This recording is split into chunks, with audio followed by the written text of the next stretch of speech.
Depuis toujours, nous savons que le sport permet de développer le physique. La force, l'endurance, la souplesse, l'équilibre, bref. Grâce au sport, nous pouvons développer les capacités physiques de notre corps afin d'atteindre nos objectifs de performance.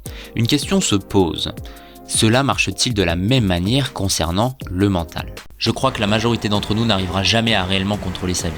Se plaindre, attendre, se trouver des excuses, toutes ces choses ne feront que vous tirer vers le bas alors qu'il existe des moyens d'avancer. Mon but est de vous donner toutes les clés pour atteindre vos objectifs, aussi bien physiquement que mentalement. Je m'appelle Guillaume Larue et voici mon podcast. Dans notre quotidien, nous sommes guidés par nos choix, bons ou mauvais, qui vont nous permettre d'avancer et d'atteindre nos objectifs. C'est également le cas dans le sport. L'atteinte de nos objectifs va dépendre de nos choix. Le mental joue donc un rôle essentiel dans notre prise de décision et dans l'atteinte ou non de nos objectifs. Il existe plusieurs points très importants sur lesquels je vais insister tout au long de ce podcast. Le premier est le stress, et plus particulièrement la gestion du stress. Certains arrivent à mieux gérer leur stress face aux épreuves du quotidien, mais pas de panique car la bonne nouvelle est que tu peux le travailler. Je ne sais pas si tu en as déjà entendu parler, mais le meilleur moyen pour développer la gestion de son stress est l'imagerie mentale. C'est un concept assez simple en réalité et très utilisé par les sportifs de haut niveau. L'objectif est de limiter l'effet de surprise pendant une compétition. C'est parfois plus simple pour certains sports que pour d'autres, bien évidemment. Par exemple, pour un skieur de descente, il va accorder une grosse partie de sa préparation à l'imagerie mentale afin d'observer chaque élément de la course, chaque virage, chaque bosse, chaque subtilité de la piste. Un autre point sur lequel je vais travailler aujourd'hui, et j'en ai déjà parlé dans d'autres vidéos et podcasts bien évidemment, c'est d'avoir des objectifs clairs et réalisables et surtout de prendre le temps de les réaliser.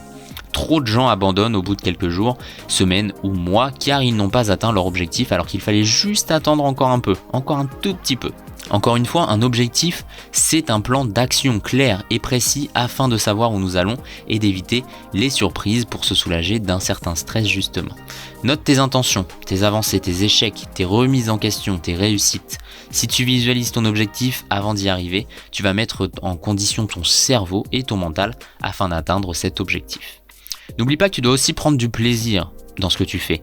Il n'y a aucun intérêt à faire quelque chose de manière automatique sans prendre aucun plaisir et n'avoir aucune satisfaction une fois cet objectif atteint. N'hésite pas à réajuster ton objectif si tu en ressens le besoin, bien évidemment. Si ton objectif est irréalisable ou en désaccord avec tes vraies envies, réajuste tout ça afin de ne pas impacter ta confiance en soi et ton moral. L'esprit guide l'action. Il va falloir écarter les pensées négatives pour ne garder que les meilleures. Tu vas douter, échouer, tomber. Mais le plus important est de te relever et de ne pas lâcher, tout en étant régulière et optimiste. Pour continuer et aller un peu plus loin, je te propose quelques exercices afin d'entraîner son mental face à une situation bien précise. Pour commencer, on va parler des limites. En réalité, il n'y a pas de limite à la progression. Si d'un point de vue physique, tu peux atteindre ton palier, ce qui n'arrivera presque jamais même pour des sportifs professionnels, l'aspect mental peut encore te permettre de t'améliorer. Le mental, c'est comme le physique, ça se travaille. C'est à force de se confronter à nos limites mentales qu'on peut les repousser et se rendre compte qu'on peut toujours aller un peu plus loin.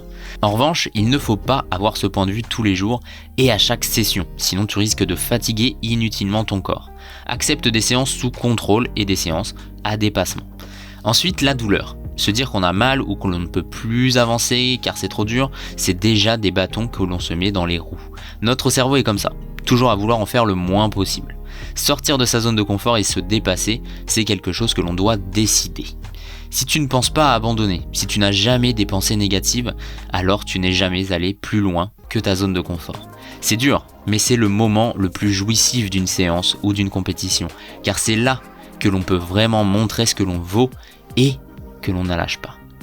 Pour le troisième point, je veux parler des pensées négatives justement et de l'envie de lâcher. Je sais que parfois tu as envie de lâcher, sinon c'est pas normal. Moi aussi, tout le monde d'ailleurs.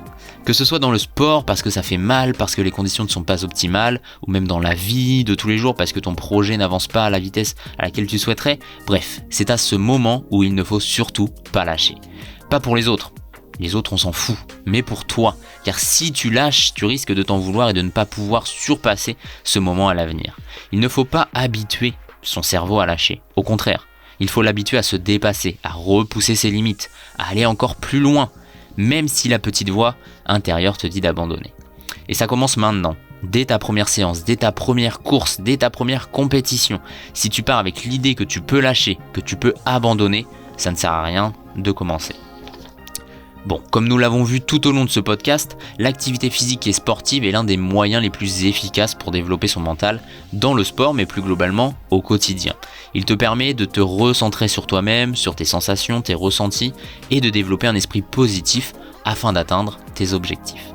Grâce à l'acceptation de l'échec, à l'acceptation des pensées négatives, à l'inconnu qui peut émerger à n'importe quel moment, mais surtout grâce à la remise en question afin de réajuster ses objectifs en fonction de nos vraies volontés, le sport va te permettre d'en savoir un peu plus sur toi tout en développant à coup sûr ton mental.